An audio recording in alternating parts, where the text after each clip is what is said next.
Eu estou com Meirson Bezerra.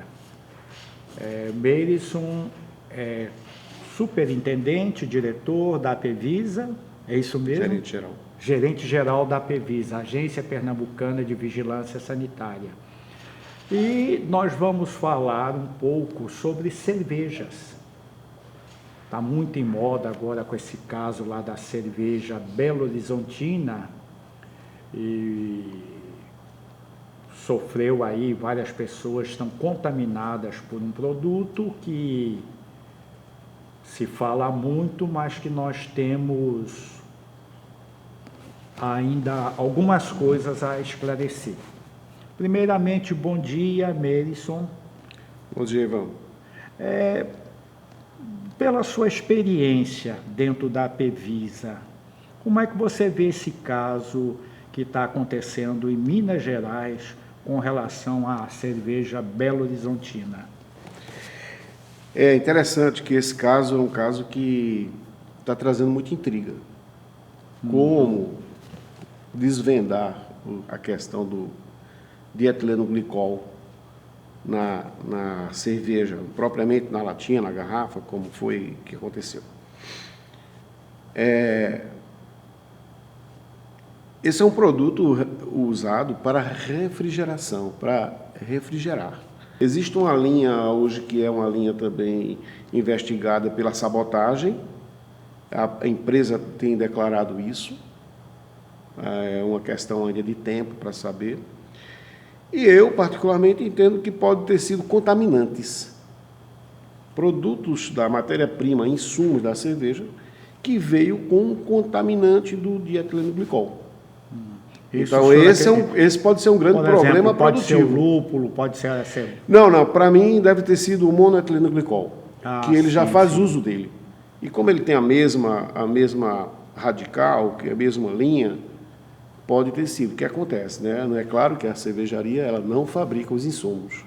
Ela adquire de fabricantes os insumos, e aí esses insumos podem ter vindo com contaminantes do dietileno glicol, e é uma das outras opções que nós estamos achando que poderá ter. Qualquer coisa é precipitada dizer agora, né? Temos que ter ainda mais tempo ainda para as investigações chegarem. O importante disso também é que a própria empresa está colaborando muito. Não sei se vocês viram há pouco tempo, a própria empresa chegou a declarar: não usem nossas bebidas, a nossa cerveja mais, nem os lotes que foram detectados, porque nós estamos assustados, não sabemos o que aconteceu. A empresa está declarando isso.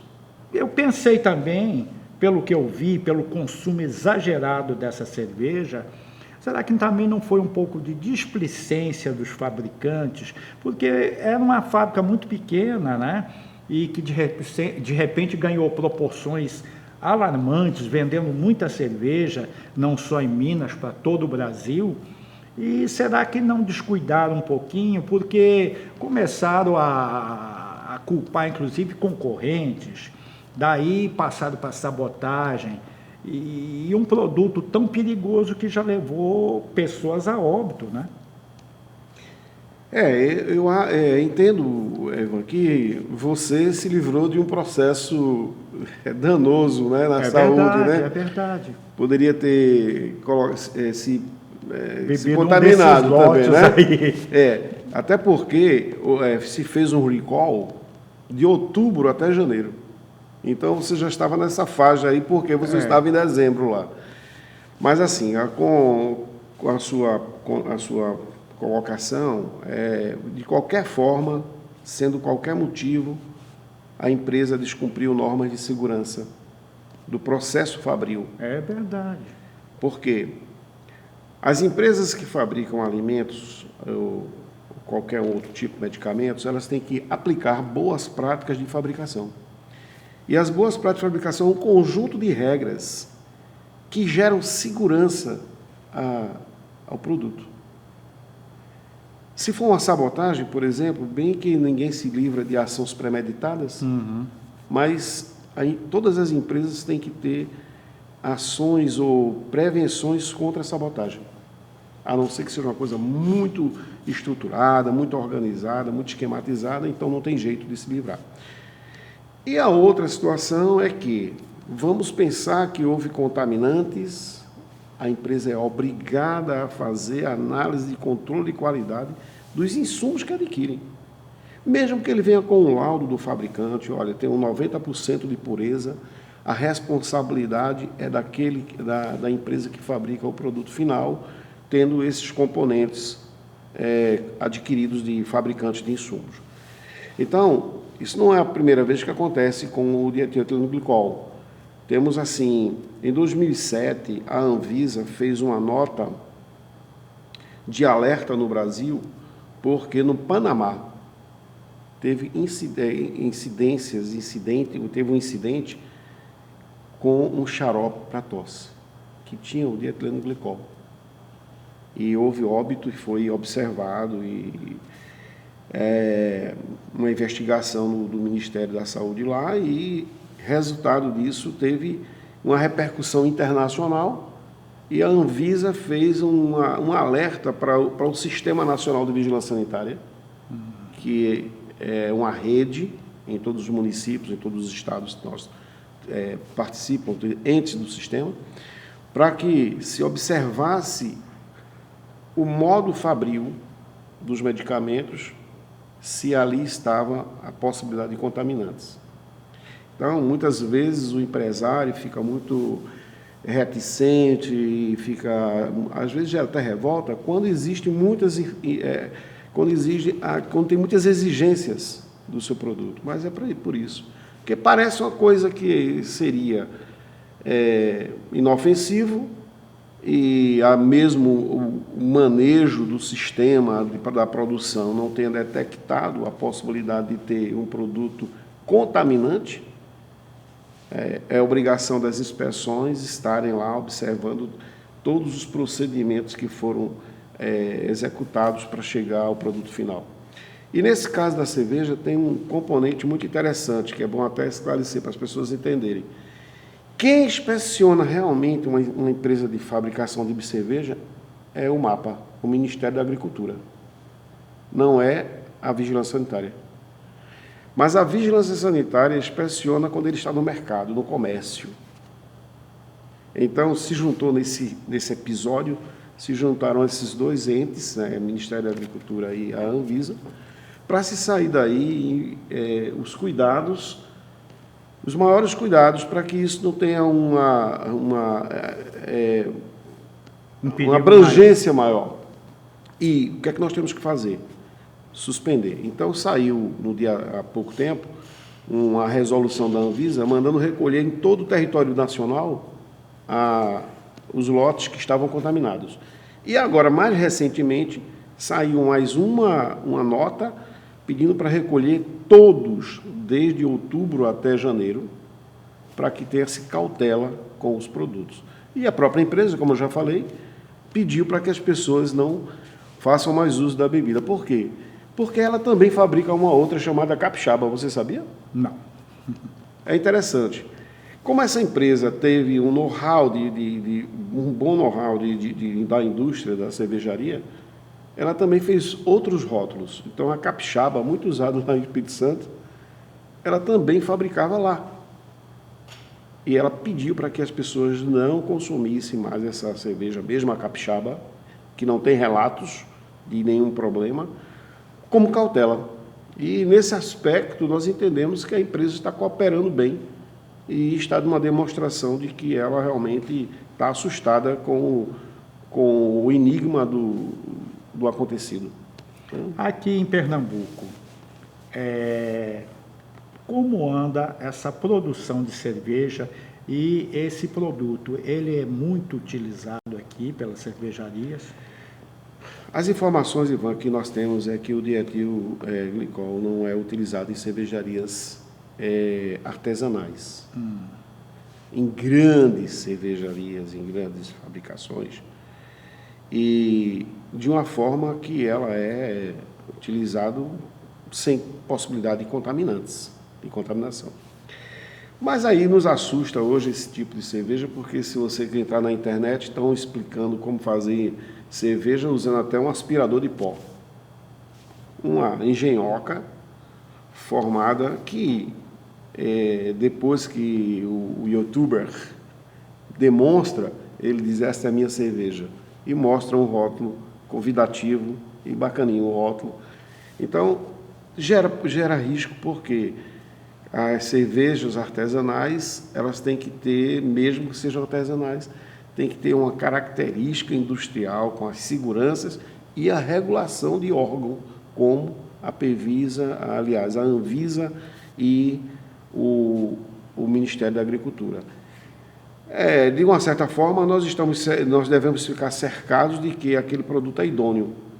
No seu caso, que você narrou aí, que usou a cerveja, né? Eu já vi que você gosta de cerveja. Bastante. A cerveja, nesse caso, você até teve o risco por não ter conhecido aquele produto. Né? É verdade. Mas ela é uma cerveja que já passou até deixando de ser tradicional, caseiro ou artesanal, para ser as fotos e a reportagem mostram uma certa grande indústria de um bom porte, né? Vocês, no caso aqui em Pernambuco, fazem essa fiscalização não só em cervejas e em outros produtos, supermercados. O consumidor que queira relatar ou fazer qualquer denúncia à PEVISA, qual é o caminho? É importante que essa sua pergunta eu já tinha esclarecido antes, que é a competência fazer o que está no mercado, trabalhar o que está no mercado. E aí qualquer tipo de dúvida que tiver ou suspeito que tiver do produto, principalmente agora que estamos na moda da cerveja, o consumidor pode se dirigir para a PEVISA pessoalmente, fazer lá a sua denúncia, trazer provas e talvez até mesmo o próprio produto, ou fazer um contato telefônico, que seria o telefone 3181-6264, que é o setor de alimentos nosso, que trabalha com registrando as denúncias e diligenciando as denúncias, ou pelo e-mail, apevisa@saude.pe.gov.br. A participação do consumidor nessas denúncias é muito importante. Por quê? Porque é evidente, claro, todo mundo entende que não seria o órgão fiscalizador que teria a possibilidade de evitar qualquer um desses casos assim, se não fosse a denúncia e a participação do consumidor. Então, o consumidor ele é fundamental no trabalho nosso, trazendo as denúncias. As denúncias temos também um cuidado das denúncias terem fundamentos, né? Denúncia que tenha consistência, para que nós possamos, não podemos pegar a empresa qualquer só por uma denúncia e deixar ela na manchete, na ordem do dia e até denegrir a empresa, quando na verdade ainda se fala em investigação. Esse caso é um caso típico. A empresa está em investigação ainda, ela pode nem ser culpada, mas é proposital, ou pode ser a sabotagem, pode ser qualquer uma dessas linhas, mas ela já teve um dano muito forte no marketing. Né? Ok. E assim a gente tem, Ivan, algumas coisas que a própria indústria às vezes começa a fazer e tem risco. Por isso que é preciso que essa fiscalização e essas inspeções elas sejam muito aprofundadas, elas sejam minuciosas e que os técnicos tenham todo o sistema de boas práticas de fabricação, dos seus procedimentos. Você lembra daquele caso do Celobar? Não. O Celobar foi um medicamento que é para fazer um contraste de radiação, de radiologia. Então, você vai fazer a radiografia do estômago, aí usa para fazer o contraste. E a empresa entendeu, o técnico, que poderia diminuir os custos adquirindo um outro produto que não era o produto que era normal. Isso gerou uma situação muito grave, teve óbitos aqui no Brasil, isso em 2004, mais ou menos. Então, o que pode ter acontecido é também mudar de fornecedor. O que a empresa tem que fazer? Ela tem que ir lá no fornecedor, qualificar o fornecedor, entender que aquele fornecedor usa todas as práticas de registro, tem cuidados com os seus procedimentos, assim ele deve adquirir o produto desses fornecedores. E, numa situação muitas vezes que leva vantagem de dizer assim, vamos adquirir o mais barato, poderia ter mudado de fornecedor e adquirir um produto que não tivesse a pureza e a qualidade que ele já vinha fazendo isso, né? Então, é ainda muita coisa para a gente entender desse processo. Temos muitas investigações ainda. Vamos esperar o desenrolar para entendermos o que de fato aconteceu nessa indústria. Ok, eu lhe agradeço muitíssimo sua participação conosco e um bom dia.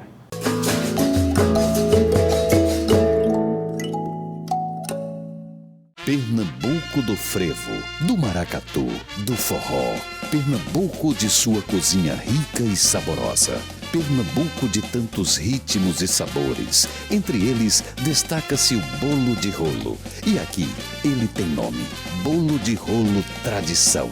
Feito com os melhores ingredientes por quem realmente conhece o melhor da nossa cozinha. Bolo de Rolo Tradição. Qualidade e sabor da nossa terra. Professor, professora, o Simpere é o sindicato de todos os trabalhadores e trabalhadoras da rede de ensino público municipal da cidade do Recife. Participe de nossas assembleias, de nossos seminários, de nossas conquistas. Venha conversar conosco. Simpere, filiado à CSP com lutas, Simpere, resistência e luta.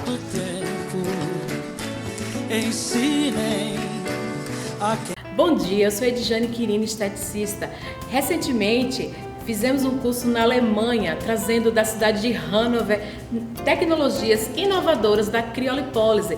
Como aqui em Recife já sou pioneira de 10.000 procedimentos realizados com toda a segurança, então convido vocês para conhecer o meu trabalho no empresarial Albert Einstein, na Ilha do Leite. Acompanhe também na fanpage Edjane Quirino Estética e Bem-Estar. Vocês podem também me procurar no Facebook.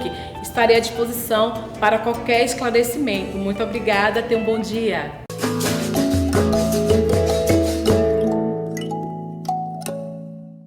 Bom, eu estou com o presidente do Sindicato dos Metroviários do Recife.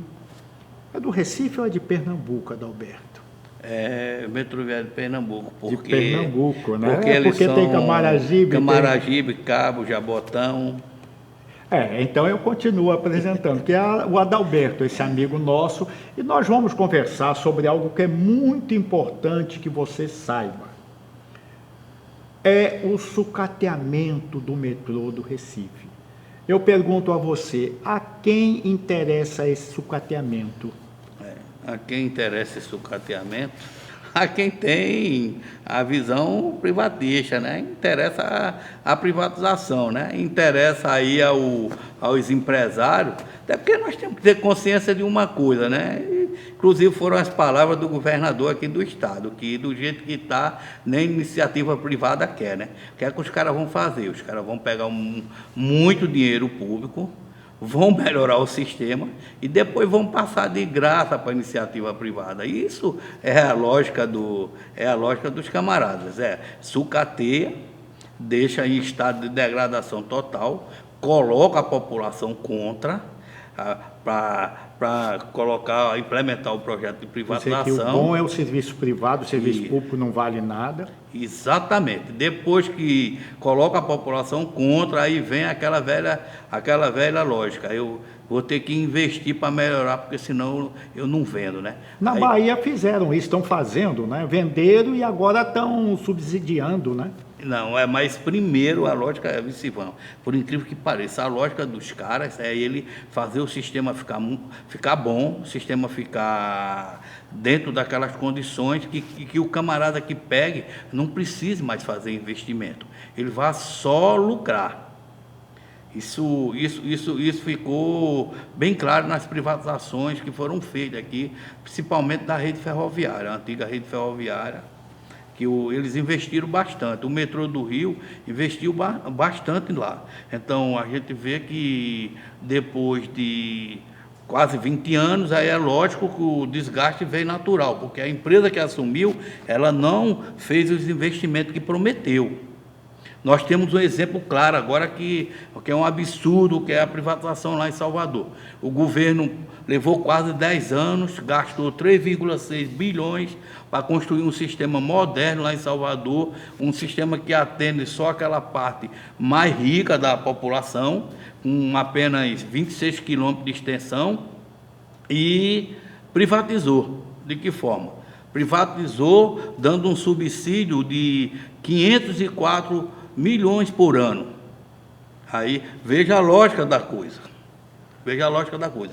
Enquanto Recife, que é o maior dos metrôs sob o comando do governo federal hoje, enquanto ele teve no seu orçamento para 2019 415 milhões, o metrô de Salvador, privatizado, teve 504.